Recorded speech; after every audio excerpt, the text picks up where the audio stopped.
And a lot of people, unfortunately, don't really see it sometimes. We see it, Nico and I work with a lot of agents all the time, in which they're like, "Well, they're not buying today. I'm just moved on." Right? And we're like, "But hold on a second.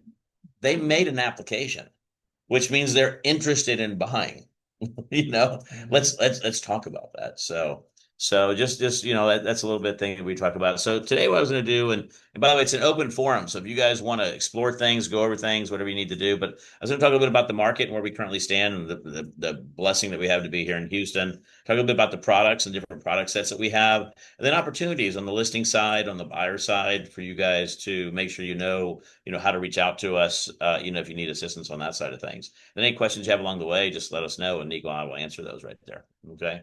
So, curiously enough, has anybody looked, and this is, I always ask this question, has anybody seen the recent HAR numbers? No. Nope. Okay. So HAR every month post on HAR. You can actually go out there and I can actually go and show you this. I'm going to share my screen. What was that? They just sent the email out this morning. They just sent the email out this morning. That is correct. So those would be July numbers that they just got through sending out. And then so for those who don't know, I'm going to share my screen really fast and let you guys see what we're talking about. Where is a? I'm going to do this for a second. Share. Hopefully there it comes. Okay. So okay. So if you go to har.com. And this is part of what I always tell everybody about. And you just go into the more section over here, and you can actually go into their newsroom, right? In their newsroom is when they start posting out what's going on, your monthly housing report, what's been going on, the data, rents, your weekly and your monthly. So on your monthly snapshot right here, you can actually go in and August 13th, we talked about today, it talks a little bit about what's going on in regards to the market. So this is one thing when people sit here nationwide and say, "Oh my gosh, the market has changed and homes aren't selling and it's really slow out there." There are dynamics that are changing, but I'm going to tell you this: Houston is the hottest market in the nation right now. We still the hottest market. Texas itself is the best market real estate wise in the nation. I don't care if you're talking about San Antonio, Dallas, Houston, Austin. Austin's the only one that's down 19%. Austin, I would say, is out of the equation right now. Yeah, They took but off too fast. they went way up, way down. But let's look at this. This is July. So these numbers I'm about to show you are from July of this year, and we're comparing it to July of last year, right? And we know last year was still a down year, right? As compared to 2023, which was also a down year, right? So we had 9,700 transactions versus 8,900 transactions. We did $4 billion worth of transactions. Okay. Houston is a $50 billion market, 50 billion with a B. Wow. Okay. And so when people say, "Oh my God, the market's changed and it's not selling," I'm like, we're still doing $50 billion, right? In Houston. What percentage of that do you want to go get? If you want to go get a 0.0000001%, right? You're still looking at doing, $5 million, So the reality is that you can become or do whatever you want to. We've got tons of opportunities, right? Listings are up. We got 61,000 listings in July in July this year versus July last year. Single family home sales did move up though, 8,300 versus 7,600. Okay. The average median price, okay, last year was 443. This year it's 434. So the average sales price dipped just a little bit, but not enough to really have a big hindrance. In fact, if you look at the numbers from July of 2025 June of 2025 to June of 2024, we actually moved up last month in sales price on average. So it's sort of interesting. So that varies a little bit. Your average median sales price moved down a little bit to 339. Your days on market, and this is what we talked about, is moved up a little bit. So does anybody know what a balanced market is? A balanced market is considered 6 months of inventory. We're at 5.5. Okay. An accelerated market is considered anything three months or less. So we're back to a balanced market. Now, here's why that's important is because now buyers have retained more power, whereas before it was the sellers that had all power, right? So if you're working with buyers, right now is the time to start marketing. If I'm a buyer, right now is when you want to buy a home, right? Because the reason why is you can go in and negotiate a better deal right now than what you could have done this time last year or the year prior, right? Think about this. In 2023, most individuals, it was a seller's market still. We were coming off to 2021, 22, and sellers didn't have in their mind, oh my gosh, the market had changed, right? But now 2 years has passed. Balanced market has gone back up right now, and now a buyer has an opportunity. I'm seeing buyers on our veteran side walk in, and when they need to do 100% financing and don't want to have any closing costs at the table, come in and negotiate 100% of their closing costs paid for by the seller. You wouldn't have seen that 3 years ago. You wouldn't have seen that last year, actually, you know? And so you're starting to see that. And then pending sales, look at this. We have 8,600 pending sales. That's basically sales that are taking place in the month of August versus only 6,500 pending sales that took place last year. So again, the market has moved. The market has changed, right? But whereas before it was a seller's market, now it's becoming more of a buyer's market. So you have to always look at your strategies right here, right? What are you doing to make sure you're educating buyers to get out there and buy? And what are you doing to educate your sellers to make sure they know that there's some opportunities? Lowering the price of the home is not always the best thing, by the way. Correct. Most of your buyers want different things. They want a permanent buy down on their interest rate. They want a 2-1 buy down. They want their closing costs paid for. And so a lot of times if I'm a listing agent, I would be having conversations about what I can do to set up an opportunity for a potential buyer to maybe leverage one of those versus all of a sudden I'm going to lower it down by $15,000 or $20,000, right? You know, and so again, a couple of things I think are dynamics that have happened after the lawsuit last year. Believe it or not, there are still more realtors today than there were last year. We all anticipated we're going to have an exodus of agents from the industry. That has not happened, right? So now we have more inventory with the same amount of realtors out there. You have to learn how to differentiate yourself, right?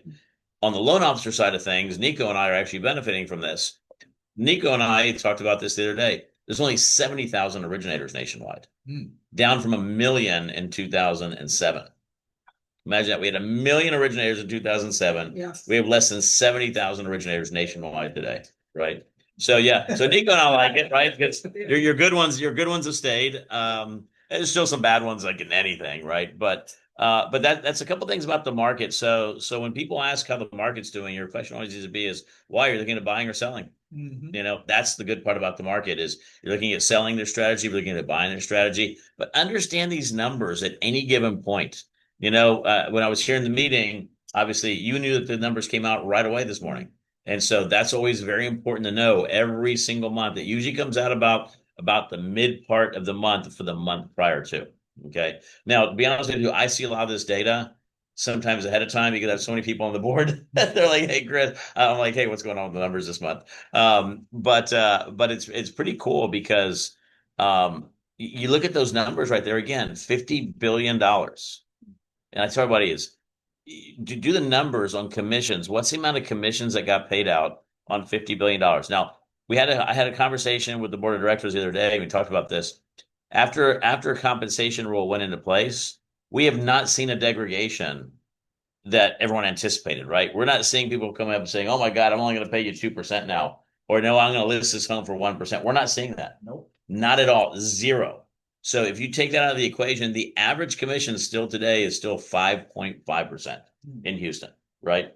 The average commission right there. So if anyone wants to take $5 billion times 5.5%, right? 50 billion. Yeah, or 50 billion or 4 billion. But yeah, exactly. 50 billion times 5.5%. Those are the commissions that are out there. So I tell everybody all the time is if you're not making money in this market, look to your right, look to your left. That's who's making the money for you. It's somebody next to you, right? Because if you're not making it, somebody else is making it. I mean, the sales are going on. Did you run that number? 750 million. Yeah, I ain't do my math. You can't have more. It can't be 2.7 million. Yeah, that's too small. I'm sorry, 50 billion. Oh, 50 billion. 50 billion, yes. So Yeah. 750 million. There we go. So 750 million or 275 million. Let's see. They're running the math really fast. Yes. Yes. So big it takes a minute. Yes. $750 million worth of almost $1 billion in commissions are still being paid out today, right? And so important to have those numbers. Now, you don't want to go talk to your agent. You don't want to talk to your clients and be like, hey, I need to get a portion of these commissions. That's why you need to sell your home, right? That's not the way you do it, right? But there is a lot of stuff that's going on out there. So it's pretty cool from that perspective. So just want to make sure you have that. So understanding your numbers, knowing where we currently stand today, knowing where the market currently stands, there's some cool products out there, right? And I think everybody has to understand this. Let's go over some baseline of products. So we talked about Nico first and foremost. VA lending is extremely strong here in Houston. In fact, we are the #1 market for VA lending, right? There are more veterans that live in Houston than any other city in the nation. Anybody know why? Because Nico's here. So that's the only reason why. Yeah, that's the only reason why. Yeah. That's how Texas feels for veterans that have disability. Well, they have 100% disabled vets. They have no taxes here. Right. So it's a small portion, but it is a big reason why. Really, the key reasons for Texas is the following. #1, if you want a job, what's the best place to get a job at right now? Texas. If you want to pay taxes on those, what's the best place, lowest place to pay taxes? Texas. We have no state tax, right? If you are a disabled vet, where do you want to be? You probably want to be in one of the major areas. VA DeBakey Medical Center is literally what, 5 miles from here? Right. So you got VA DeBakey Medical Center, the largest administration building outside the Pentagon, is right over here as well, by the way, in Houston, Texas. You look at travel. So if you are active military, you generally have to live in a place, your families live in a place in which you have a major airport. We have 2 major airports. You can fly anywhere in the country you want to go right there, right? We have more active military in San Antonio, so I don't want to lie there. But more veterans live in Houston than any other single city in the nation, right? Yeah. And then I always joke with everybody, and we're the only city that actually has 4 seasons. It is true. I know you're looking at me a little weird. We have the cockroach season, the mosquito season, we have summer season, and then 2 days of winter. I mean, it's like one of those cool things. So, and we also have hurricane season if you want to include that one. But the reality is also is if you're going to be living someplace as a veteran, you want jobs, you want lower cost of living. Houston, actually, most people don't realize this. Houston, out of the top 20 largest cities in the United States, Houston's the 3rd largest city in the United States. Cost of living wise, we rank number 20. Wow. Imagine that. So it means places like New York, Los Angeles. See how expensive Los Angeles when we were there was? Yeah. Yeah. And so $11 for a bottle of water. Yeah. We actually, I tell you, our last day we found a little Korean barbecue place. That last day we walked right there because we got addicted to food night on Korean barbecue. And that was actually the most reasonable thing of the whole place. That and the Italian food restaurant was actually really reasonable as well, which we were shocked at. But we were actually doing our like search originally. Okay, good places to eat, and the average plate for like an Italian place was like $50, and we're like, $50 to go and have lunch? It's crazy, right? And so the reality is yeah, it's LA, yeah, it's nuts, but This population. massive. What do we know? We know that we had to step over half of them as we were vlogging on the streets. Yeah, it was crazy. Yeah, it was. I've never seen anything like it. Never, ever, ever, ever, ever. The CVS pharmacy. Just to tell you guys, we were all in LA last week or 2 weeks ago, and the CVS pharmacy on the corner was literally had probably 100 homeless people. You couldn't. It was scary to walk on the street. You couldn't even walk into the CVS pharmacy, right? And the worst part, somebody told me today, because I think somebody else, I forgot who told me today or yesterday, said, yeah, and he goes, and I actually had to step over someone who had gone to the restroom, not #1, by the way, on the street. Like, it's bad. Like, it's the craziest thing I've seen. So we don't have that here, fortunately. Our downtown, I'm not going to say is the best. It's definitely not as nice, but we don't have the amount of homeless that you're going to see in some other areas right there. So just an FYI there. So LA does have more, but Houston's now 7 million though. Most people don't realize that Houston's huge. In fact, if you look at the top, the largest cities, you've got New York City at like 14 million, right? I think you've got LA at like 10 million, and then you've got us at 7 million and Chicago at 6 million. Yeah, so yeah, but even Chicago that I go to doesn't have that. Yeah. So is that? Yeah. So yeah, what was that? That's what it is. I must say it takes them out of there. Yeah, it takes them out of the equation. So from a VA lending, from a government lending perspective, you have your VA loans. You have your FHA loans, which are your Federal Housing Administration loans. And FHA, the cool thing about that is you've got 3.5% down. And here's the cool thing about FHA, I really think, and we talk about this a lot when it comes to getting individuals who might think they don't qualify. There's a ton of down payment assistance programs that we've got, right? And Nico, you want to talk about some of those? I don't want to be the only talking head here, by the way. Sure. Yeah. Okay. Yeah. Down payment That's assistance. why Yes. I said, y'all want to sit next to each other. And y'all like, no, we fine.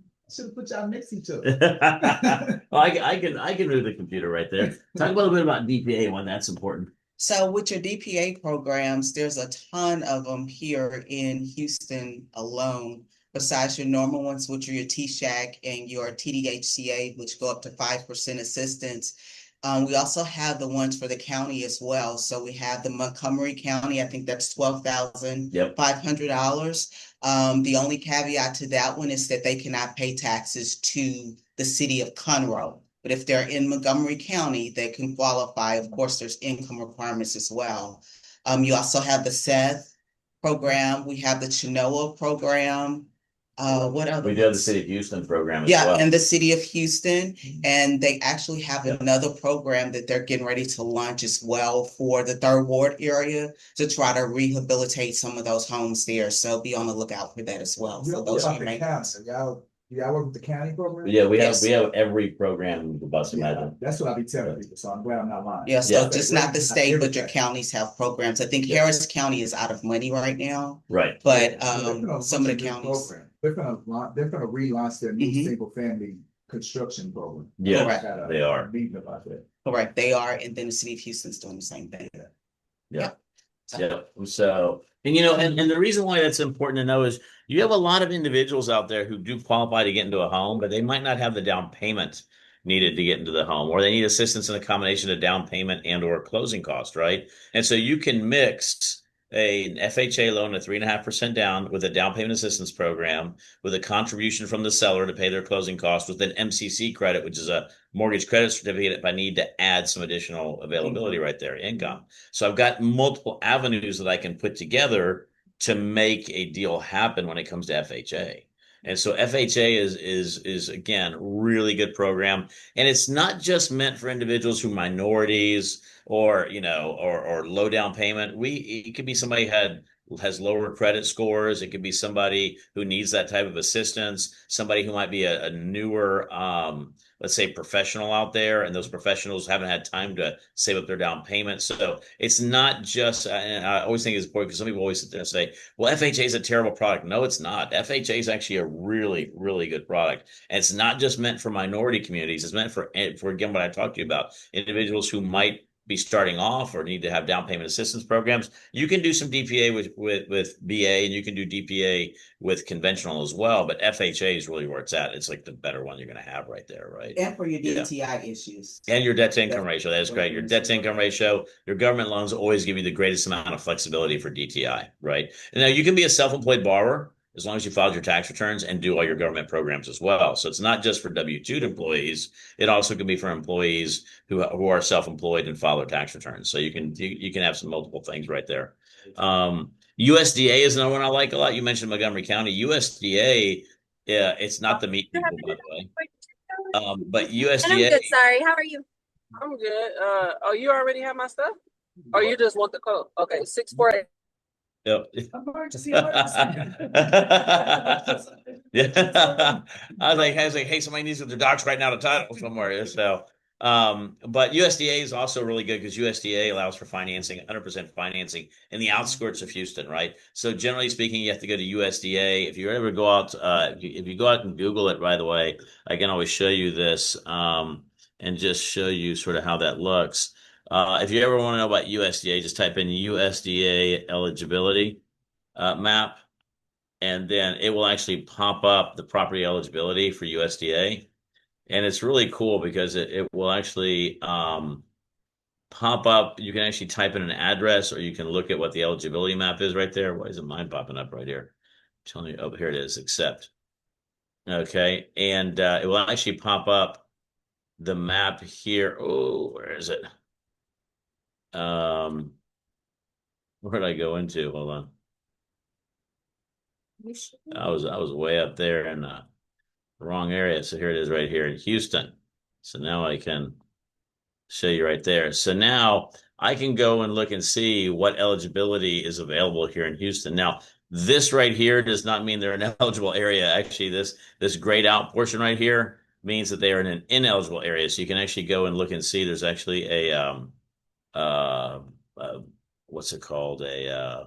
Right here, ineligible areas, and so all this is considered ineligible. So when I say it's the outskirts of Houston right now, Houston's grown so much, it's really on the outskirts of Houston. Like it used to be Conroe, it's no longer Conroe, it's Willis, right? It used to be Kingwood, now it's Cleveland. It used to be Baytown, now it's, Anahuac and Liberty County. And it used to be out in the Katy area, but now it's all the way out in Sealy, in Belleville. So you have to really move to the outskirts now. But I will say this, a lot of people are starting to want to get more land or buy and move outside of the city. And so USDA is a great program to move outside the city on right there. Some really good stuff. I think it's probably because some of those subdivision and some of those cities, they're not creating their own town centers. So now that is correct. I can live in Sealy and still have access to what Katie's doing. Absolutely. And Sealy has all that development going on out there and everything like that. So yeah.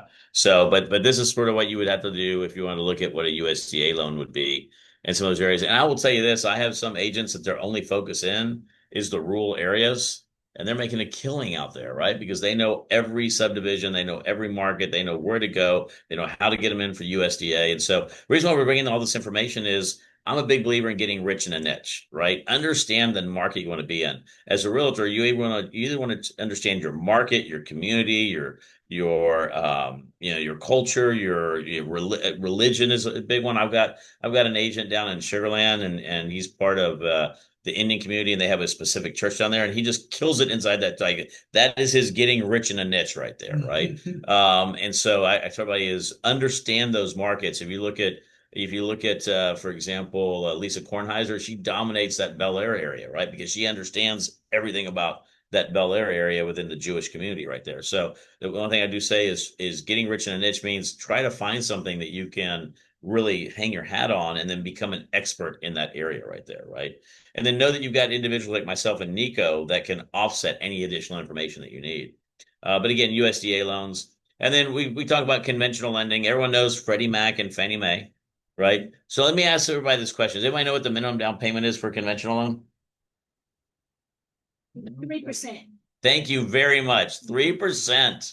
So most people assume conventional loans are 20% financing or 10% financing, but 3% you can get in on a conventional loan. Sometimes there's caveats depending on that 3%. Sometimes depending on the area, it has to be a first-time home buyer, or sometimes it is income-based, right? So there are some, and there are a couple of them, Freddie Mac and Fannie Mae have it, but 3% is what you have on a required down payment for a conventional loan.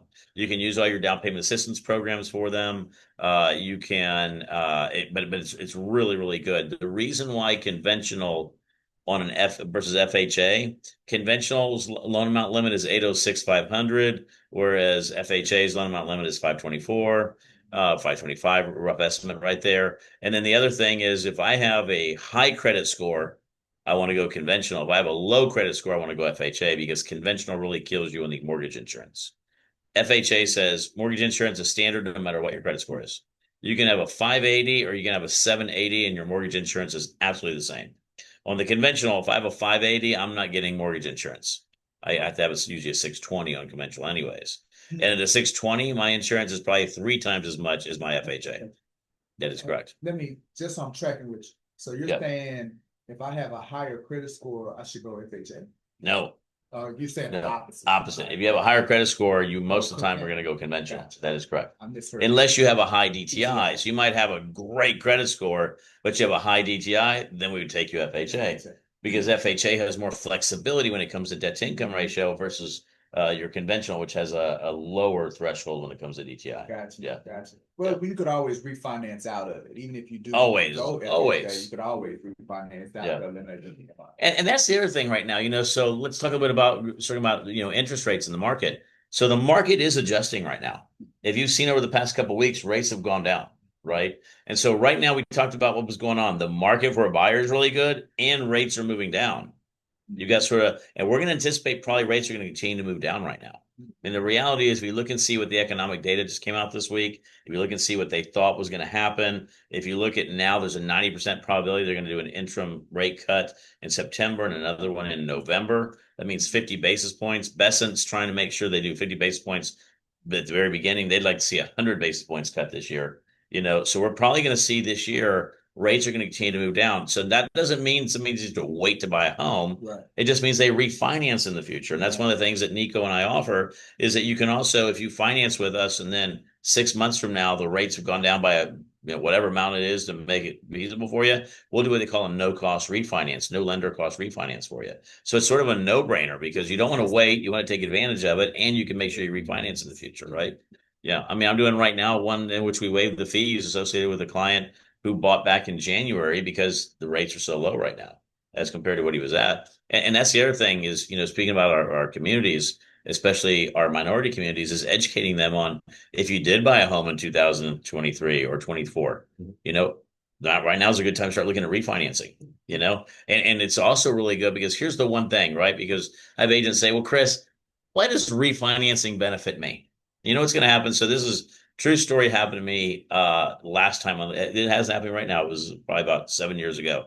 Is I had this whole conversation about, pick up and call your clients and say, what rate are you at right there? I like to put you in front of my mortgage person and talk about a refinance, right? And and somebody said, well, why would I want to do that? That's a waste of my time, right? I mean, I need to go out and I said, but you know what? That same person who called all their database was so ecstatic with them. Oh my gosh, thank you very much. Chris saved me a ton of money. By the way, I've got a referral for you. My niece is buying, my aunt is buying, my neighbor is buying, someone's selling, et cetera, et cetera. So it's also a great way to provide value and you get a referral source out of it right there. Because I tell everybody is anytime you can pick up the phone and call your database, it's always beneficial to you, right? It might be a refinance isn't beneficial to you, but I promise you, I'll take you to a good lunch or somewhere. So will Nico. But the reality is that what we want to be able to do is be able to manage your database. And that database that they see, bless you, that you are calling them and contacting them about potential savings of money, you know what they're going to do? They're going to turn around and think about you more often in the future. Okay. Because now you're showing them that you're not just about a transaction, you're truly about their livelihood. Yeah. Yeah. I'm gonna chime in real quick. One of the things that we coach here at Brooks and Davis is top 50, like leveraging your relationships. Yep. So this is a good tactic that you can use for those 50 people that you've identified. Even if it's not your whole database that you're calling, but you call your top 50, which is supposed to be engaging in a meaningful way anyway. Right. And then offer that expertise to them. Absolutely. And it's as simple as saying, hey, by the way, rates had recently gone down. I don't know if you consider this. Would you mind if I gave, I'd love to give your information to my loan officer, have them give you a call, maybe see if there might be beneficial to you or not, and they might say, man, I financed 5 years ago at 2%. Okay, great. You do not need to look at refinancing. But you know what? But they might say, but what I do need to do? Because I'm getting a ton of these. So does Nico. I need to pull some cash out though. Do you know anybody who does a HELOC? We do HELOCs. Okay, so we do HELOCs, which is a home equity line of credit. We do HE loans, which is actually a loan on the second lien. We do personal loans. So we also have the entire process associated with putting a second lien on a mortgage if need be. Yeah. And so that's the other thing is it might be that they were financed many years ago. At the same time, telling about what's going on with the world, we're also a nation right now who has more debt than ever before. I'm not just talking about our government. I'm talking about like us as a community. We all have more debt. There's over $1 trillion worth of credit card debt right now. $1 trillion. There are people nonstop calling me right now saying, I need to do a cash out, right? And so the honest conversations we have is it really worth you keeping that 3% if you got $400,000 for the debt? Or do we need to go ahead and cash out some of that money at let's say a 6%? You give that up a little bit, you have a fixed rate mortgage, and you get everything paid off on those $400,000. Those are active conversations, right? And all communities have them, all individuals have them, we all have needs associated with it. Yeah. So don't always think also that just because somebody has a 2%, they're not going to do it. That same person has a 2% is probably the same person who's indebted because everyone has debt right now. I can tell you I've got debt. So I think we can all sit there and say that. So that's another thing to look at. But we do all those financing for those type of things as well. Okay. And then the other thing that we do a lot of what they call non-QM, which is called a non-qualified mortgage. So how many heard of a bank statement loan? Okay. How many heard of an asset depletion loan? Somebody with a high net worth that just needs to use their assets to buy a home. How many heard of the DSCR? okay, which is for investors, right? And then you have a 1099, so that individuals who get paid 1099, they just need to qualify under their 1099, right? Those are all considered what they call non-QM. Now, the one thing that we do, which is really cool and really different, we underwrite all those internally.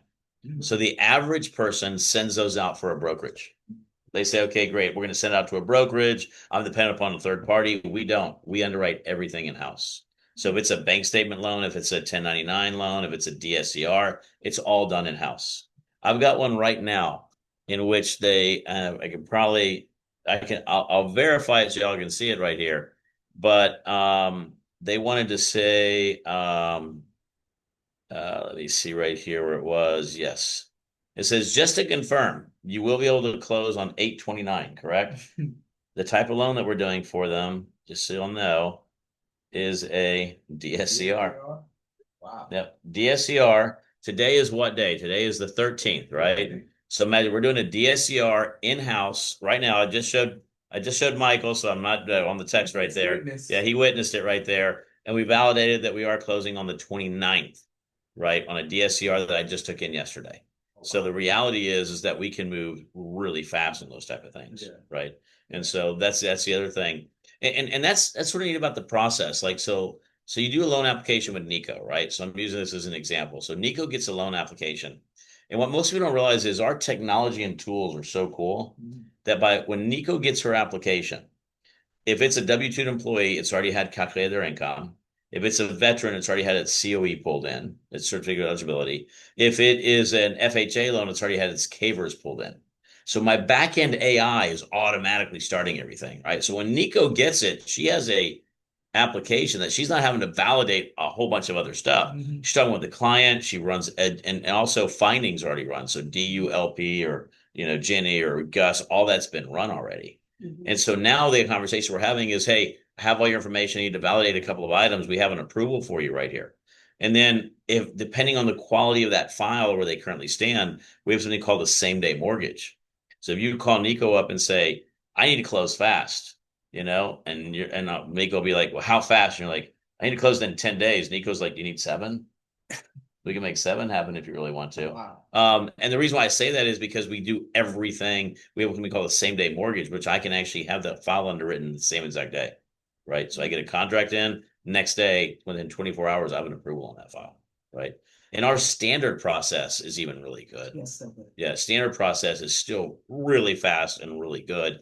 I think we right now as a branch are averaging about 19 days, 19.1 days on all of our files, right? That includes all of our VA, our non-QM, our FHA, et cetera. And the only reason why sometimes we don't bring that number down is right now you have a lot of people I've talked to and I go, hey, we're clear to close. I can close early. Like, nope. And I'm like, no, you don't want to close early. It's changed. It used to be in 2021. I was like, you want to close early? Yeah, I'll close tomorrow. But now it's 2025. We're going to close early. No, I'm absolutely fine closing the end of the month. It's like, okay, great. So it's not because we don't want to pull it down anymore. It's because people don't want to close early anymore. It's the craziest thing. They got other stuff done. Yeah, that is correct. People aren't moving as quickly. They're not as proactive as far as having all their ducks in a row. Right. And some of it probably has to do with the narrative in the marketplace, like, oh, they're going to give you a date, but it's really not going to close on that date. So don't really plan. Don't plan it, or yeah, because we have those conversations all the time. And so a lot of times they're just keeping it the same. And we just got to announcing, Nico, were you on the 11 o'clock call today? Yes. Okay. So the cool thing is also when you close with us, so you get that file with Nico, she gets it all taken care of. You go to closing and your client signs, it's funded. That's it. There's no sending for funding. It's done. All taken care of. We just announced that today. Our money is always there 24 hours ahead of time. Wow. Yeah. And then when they finish signing, there's the keys. There's no, well, they're going to probably go make copies. Yeah. But it's funded. We pre-fund everything. Yeah. We just announced that today, by the way. Yeah. So just an FYI, it was not the case yesterday. It's the case today. Hot off the press. You guys learned it hot off the press right now. We released the info. Yes. Here first. We saved it for y'all. On some of your in-house, what overlays do you guys? We don't. So our Freddie Mac, Fannie Mae, Ginnie Mae, no overlays on any of those, right? Now your non-QM, those follow guidelines associated with the ultimately who we're underwriting them for, right? So a lot of times what Nico or I will do, we'll sit there and say, okay, great. let me see the nuance on this. Okay, so they got plenty of assets, so I can actually do this investor, or it might be, which investor has the least amount of assets, because these guys might not cover the 6 months worth of assets. So I have one investor that only allows me to collect 2 months in reserves per each investment property, plus 6 months on the primary residency. Okay, that's less than 6 months across the board. I've got some which the rates are so low, but then it requires the assets to be 12 months, right? So it all depends right there. But we have such a wide variety of selection right there. It's the coolest thing. And the other thing is, because we control it internally, it's my docs, it's my underwriter, it's my processing. So the average company will go out there and say, yeah, I do DSCR, and then they're brokering it out, right? And so they're dependent upon a third party to approve it, to get docs out, to get the conditions out. We're not. It's all internal with us. It's the coolest thing, right? We are, in all fairness, we're the largest, anywhere between the largest and second largest retail lender in the nation. So when you're doing $50 billion like what we do, it affords us a lot of flexibility on things right there. That is correct. So I don't want to mislead anybody there, but it's really neat. And Nico and I and all of our team, we're a team of 35. And so we talk about it a lot. It's in Houston. That is correct. Yeah. Yeah. Wow. Yeah. So we're a team of 35 here in Houston. And the cool thing is, Nico and I are in the office all the time. We get to network. And so a lot of times we might be sitting in there. It's like, what'd you just say? Oh my, I didn't know. And the water cooler talk that we have is really cool right now, right? Because we learn a lot from each other, because it might be Nico did a deal. It's like, hey, Kelso, just want to let you know, we can do this on that. And I'm like, really? I didn't know that. And then I'll tell her the same thing. So we have a lot of interaction that goes on. It's really, really, really cool right there. Yeah. But it's really neat. And, and we have one central office here in Houston, but we do business all over the state. We do business in actually all 50 states. So we can do business. You have a referral, you have a friend of yours that might be doing a deal, and let's say Alabama, you just call up Nico. Nico will get it taken care of for you right there, right? So have one of our loan partners pick it up, and maybe Nico might not be licensed in Alabama as an example, but one of our loan partners will pick it up and be able to take care of that for you. So don't limit yourself just to here. If you're talking with people anywhere in the 50 states, refer them out to us. We'd love to take advantage of that right there, by the way, because we're not just limited to Texas or to Houston. Yeah, all that type of stuff. So on your non-QM, again, we talk about there's not a product we don't have. All the non-QM products, all the HELOCs. We have construction lending. We have rehab lending. Construction loans are people who are basically buying. We even have construction loans, the new one that we released about a month ago for pre-built homes. It's what's called I can't remember the name right now. Double wide, single wides, manufactured homes, yeah. So we have a construction loan. So let's say you have somebody who wants to buy land and buy a manufactured home and have us finance it. We can do that. It's the coolest thing. First company I've ever been at that I can actually do that. Yeah. Yeah, it's pretty cool. And so we're seeing a lot more of that, obviously, on the outskirts, people who are buying land, right? It used to be inner city, you would see a lot more of it, but now everything's sort of building up right there. So now it's all moving out. But we can do that as well, which is pretty cool. Financing on the purchase of the land and the unit. Yeah, and the acquisition of the unit. Yeah. And then it becomes real property at the time of closing because we put it together. Yeah. Oh, because you're permanently a big fit. Yeah. Correct. Because prior to that, to get the unit, it's like an automobile finance. Prior to that, it's like automobile. Yeah. Personal. Yeah, you have to do that plus that. So we do the whole thing together now. We just got through launching that.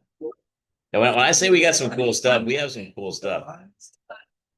The challenge we ran into first, people were saying they could, and then once we get the file together, it's what they're doing. They're like, "Oh, well, no, we'll only do one part and not the other." I was like, "No, we need both. We do both. Get both. Yeah, we'll do both. We need both. Yeah, so that's really neat. The construction lending that we do on manufactured housing now, which merges them together, and now they have real property at the end of that whole thing, which is really cool. Otherwise, prior to that, it's chattel. But we do chattel financing as well. So let's assume that they are not going to have it attached to real property. We do chattel financing as well. When I say we do everything, we do everything. Yeah, I mean, everyone's like, really? And I'm like, we really do everything. Yeah. Well, it's funny you say that though, because that's what I tell people. Like, hey, y'all need to call Ray because they do everything. Like they do a whole lot of stuff. Like and I have a deal that I'm working on now to where it's no income, no DTI on a primary residence. Yes, yes. Now that one is a broker deal. That's the broker. That is a broker deal, but that one's phenomenal. Yes, and it's called a no ratio loan. Just based off the credit. That's based off the credit Credit score. 20% down. Yep. It's basically what the old Nina's used to be, the old no income, no assets. Yeah. Except they call it no ratio nowadays. They do charge origination. What they charge on their. You got 20% down and you got good credit, it don't I matter. just did one and they're doing. Yeah, exactly. Yeah. It's still around 7. Yeah. I think the minimum credit score of those 680s. Yeah, yeah. Income dots. Yeah, no income. No income, yeah, no verification. Yeah, Sign your name. yeah, yeah. No, when I like I said, we got some cool products. Is it a Yeah, competitive interest rate? It's a high interest high- rate, so Yeah. you're looking at anywhere from 8.5% to 9%, but that's still good. with Oh, no that's the income. trade-off. Okay. Yeah. They got 6.75, but that origination is high. Yeah, the So it's a good and trade-off. they can always I see the buy the trade-off. rate down. But my recommendation, just depending on their income thing. Yeah. If you could fix that within a year, just have them refinance and not. yeah. Refinance, not pay all those origination fees. Yeah, yeah, yeah. So it's like I said, when I talk about some of the cool stuff, I mean it's there's some really cool stuff. We also do the 2-1, the 3-2-1, the 1-1 buy downs. So we talked about also if you're listing, you have listings out there, they're not moving right now. You know, we can put together some actual numbers for you on those listings. Nico can market those with you, and we can actually show what you can show your sellers. Hey, why don't we instead of reducing the price, we do a little campaign right here? Would you be willing to contribute 2%, towards a temporary buy down or a permanent buy down? And then we'll create some numbers for you. And that way you can move a home. Say you can acquire this home, for a first year interest rate of a 3.5%, using it as an example, right? Or 3 or 4%. And people will go, oh my gosh, right? Because you're going to refinance out of it in a couple of years anyways. Yeah. So they can get into it first year at 4.5%, second year 5.5%. They're not even going to see the 6.5% in the future. That can move some more properties for you on the listing side. Well, I need to do that. So what's the next step? Like if I got a property, I got one right now, we need to do it like right now, like just what you just said. So what would just email you the address or what? Yeah, email Nico the address. Yeah. All right. Yep. And she'll run the numbers for you, what that looks like. All right, and then put together. And then what you have to do, because a 3-1 or 2-1 buy down has to be paid for by the sellers, and the seller has to be willing to contribute. Yeah, that is It correct. gives you something that you can present to him. But again, you go back to your seller and say, hey, listen, this home's been on the market a little bit. We're looking at, we're looking at 4 months on the market right now. I really need to do something different. We've done a price adjustment already, maybe 2 price adjustments. We need to really do something to attract somebody to come in here on the monthly payment, and this is what I'm going to look like right there. Right. And so those are some options that you look at. We talked about obviously paying closing costs is another thing for, an option. A permanent rate buy down is another option right there. There's a lot of good options out there. So the one thing I don't think that most people know is we can prepare all those. You can call Nico and she can prepare all those joint marketing pieces that allow you to say, okay, great, this home can be obtained for 4.5% interest rate. Here's your monthly payment.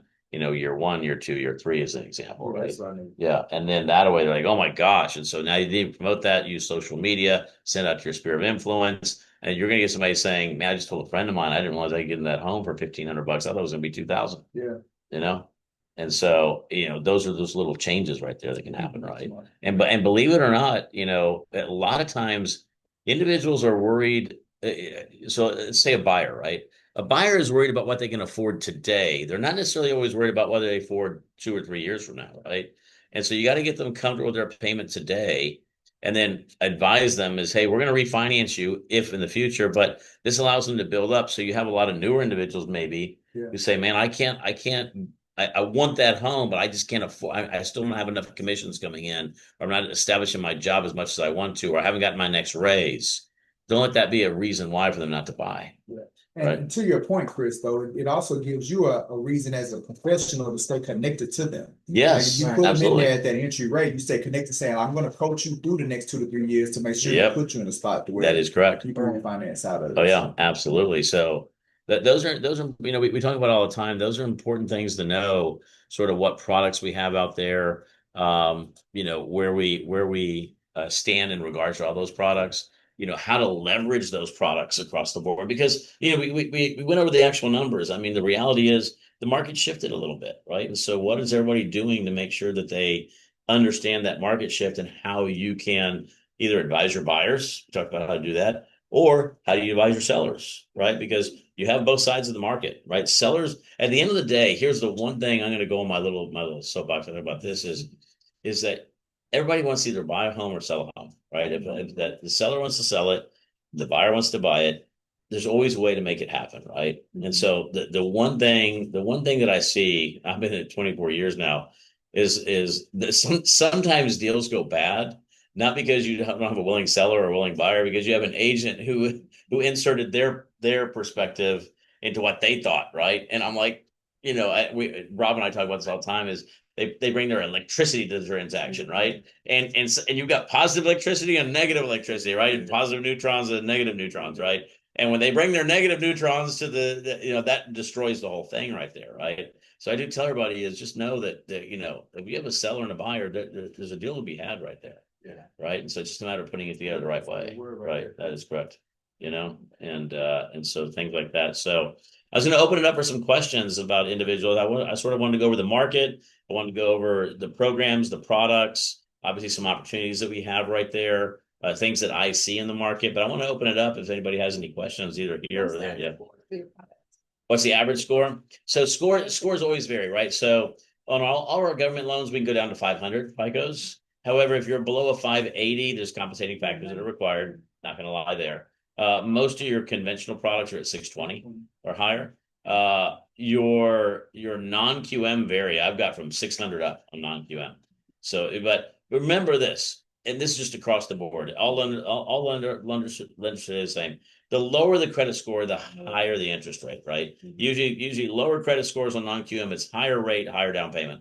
Period, end of story, right? Reserves. Right, and reserves. That is correct, and higher reserves, right? So there's always a will to make things happen and a way to make things happen, but sometimes those ways can be expensive, right? I mean, if I have somebody who had 20% down on a 500 credit score and really want to get into a home, I could get them into an owner financing home. It'd be a crappy interest rate and fees that you would never want to pay, and I would never suggest it. But I've had clients that actually go, "I'm willing to do that," and I'm like, I advise against it, And so the reality is that, there's always an inverted effect associated with rates and ratios and down payment according to your credit score. So all of them have different ones, but I would say on average, what we probably see on average on credit scores here in Houston, believe it or not, our average credit score is a 672.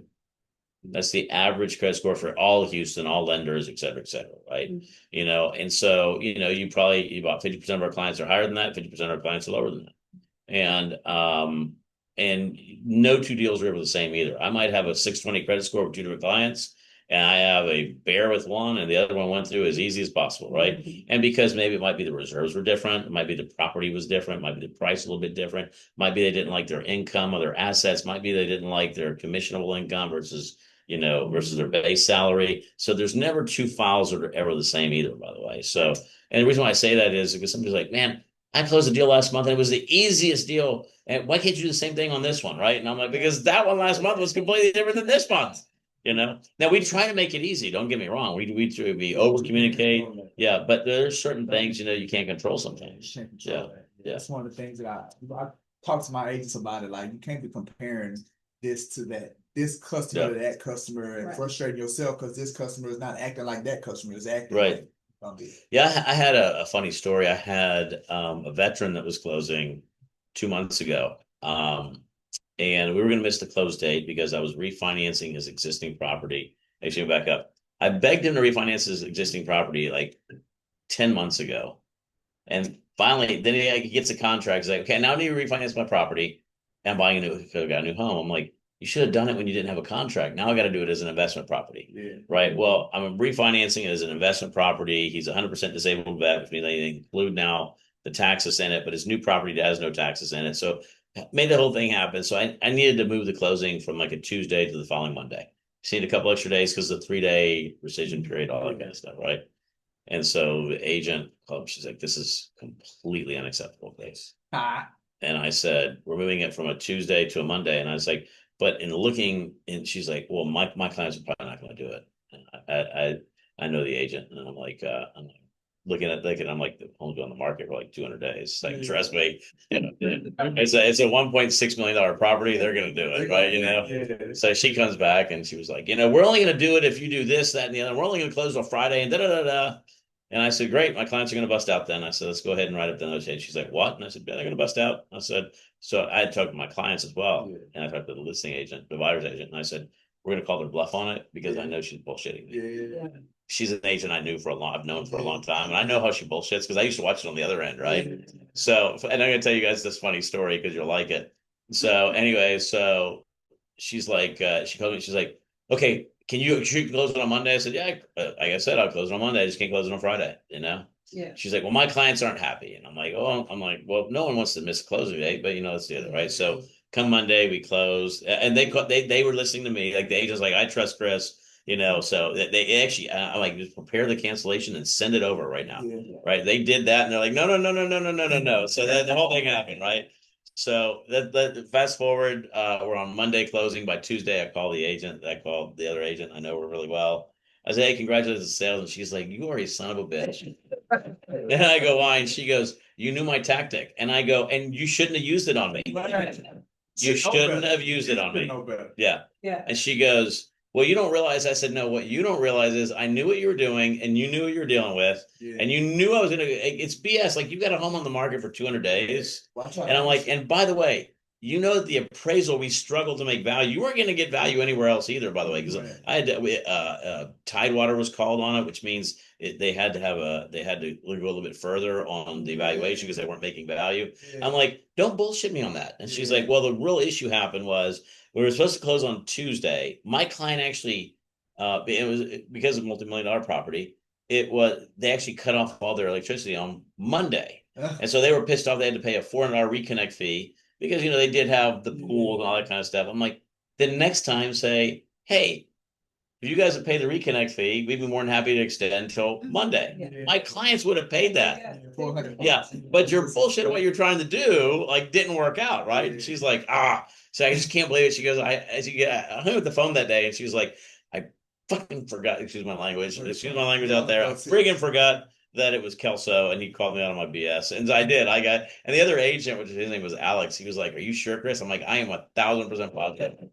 I'm like, anyway, so this is me on the other side. I hung up the phone. I'm like, I better hope that she acts the same way. Right? I'm like, I just put them at risk if not, right?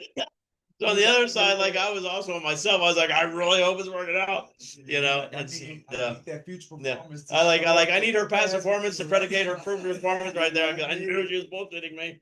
Yeah, and sure enough, she told me, she was honest about it. Yeah. So the reason why I bring that up is, the reality is that whole thing shouldn't happen. Yeah.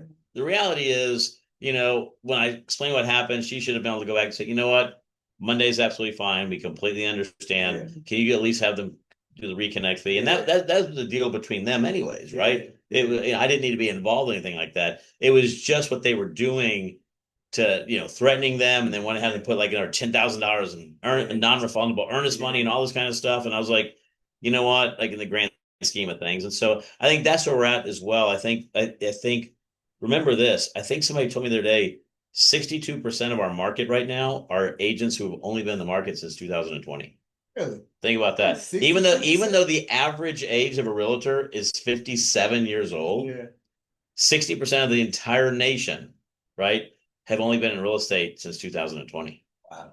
So no one really knows about what happened in 2008 or 2014 or 15. They don't know that, right? Right. So there's a lot of education that has to still go on, right? That's just the reality. A lot of patience. A lot of patience, So, it's and if you're new, I'm not insulting you. You've got a great leader here, by the way.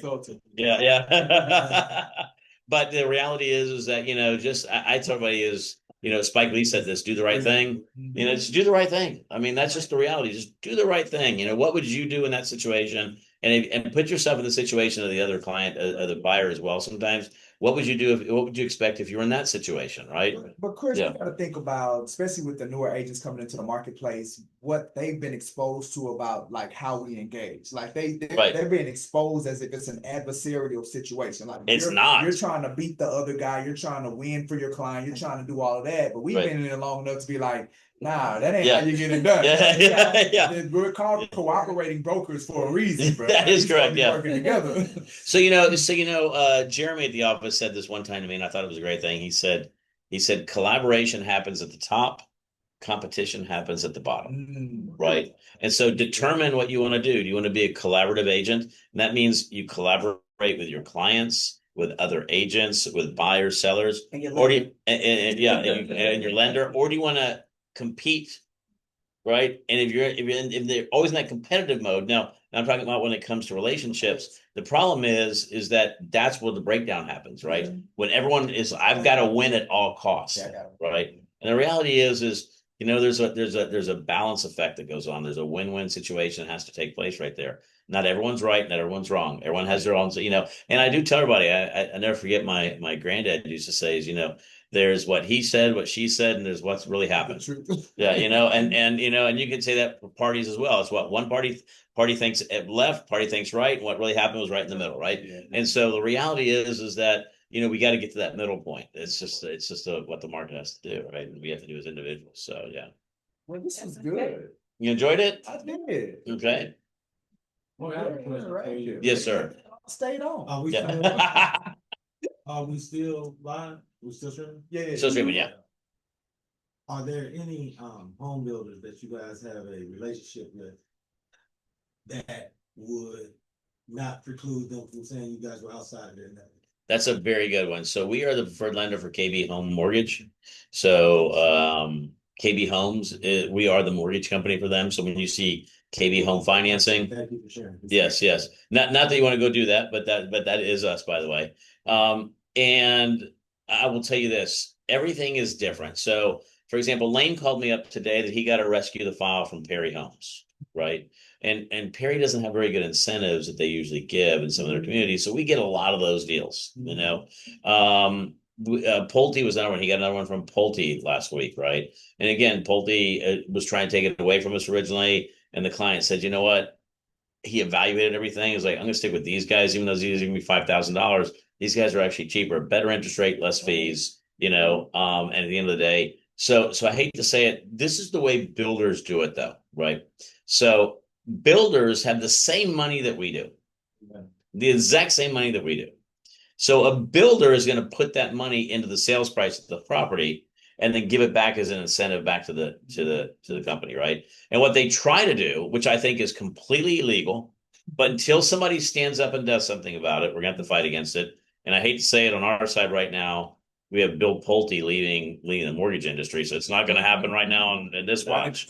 Yeah, I'm being completely honest there. But I thought I had it one time, right? True story. I thought I had it.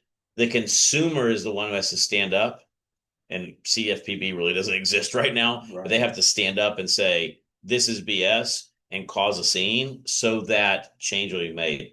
It is illegal to steer somebody to use a specific mortgage company. It's illegal to do that. But when I say he just said it, like 30, 45 minutes ago. Yes. If you could have been here 20 minutes before you brought your stuff, right, you would have heard me have a passionate conversation. Very passionate. Yes, it is illegal. It should not be allowed. We tried to get it out in 2010. The association was so big for the builders, they put it back in. It was called required use language. And we've been fighting it since then.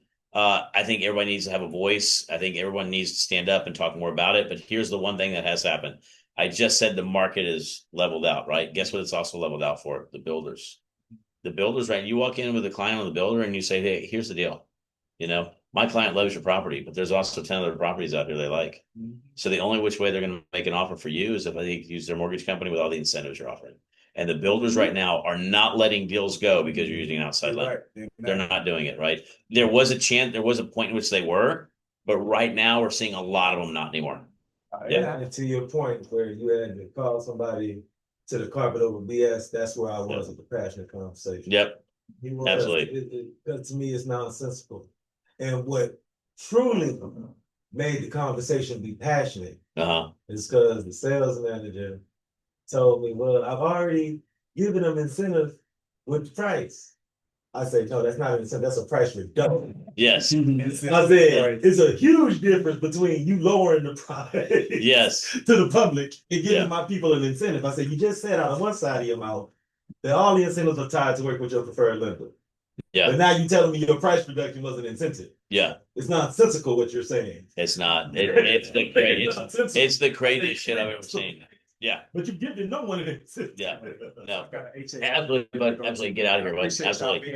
Absolutely. So, yeah. Mike D still here. So how much of this swag can we take? As much as you need to, bud. Okay, cool. Yes. I see Mike D. Yeah. I see Mike D with the cooler town. Yeah, Absolutely. So, well, everybody online, we appreciate it. I'm going to go ahead and disconnect on my side. Yes. But we appreciate it. You guys we'll make sure that you have Nico and my information. Give Nico a call. She's your main point of contact. I back her up. So I am her assistant. And so anything you guys ever need, we hope that we can work with you guys long term. We definitely appreciate it. Nico, I got a listing that I would like to take a look at online. Let me know. Okay, here's my card. Just information on that verbiage maybe is. All right, thank you so much, Nico and Chris. That was really, really good information. If you guys want their information, I will have it, or if you could just put it in the chat really Yeah, quickly. you can add Nico's in there. You know how to put it in the chat? What was that? Put it in the chat. I'll put it in the chat right now. Absolutely. What's advertised? Nico, can I text you the HAR link? Yes, let's text it, Michael. All right, so Chris is gonna put his and Nico's info in the chat. I'll leave it open for about a minute or two, but if you don't have any questions Nico, for your either phone of number them, again? I wish you all the best day ever. Thank y'all so much for joining. Y'all have a good one. Oh, yeah. I think we're playing volleyball these days. Oh, she need a water bottle. Come on now. It's cool towels. Yes. Oh, yeah, that cooler towel is okay. You can't just come home with swag and not have something for everybody. And Nico, is it possible for me to get another one of these as like a client? Absolutely.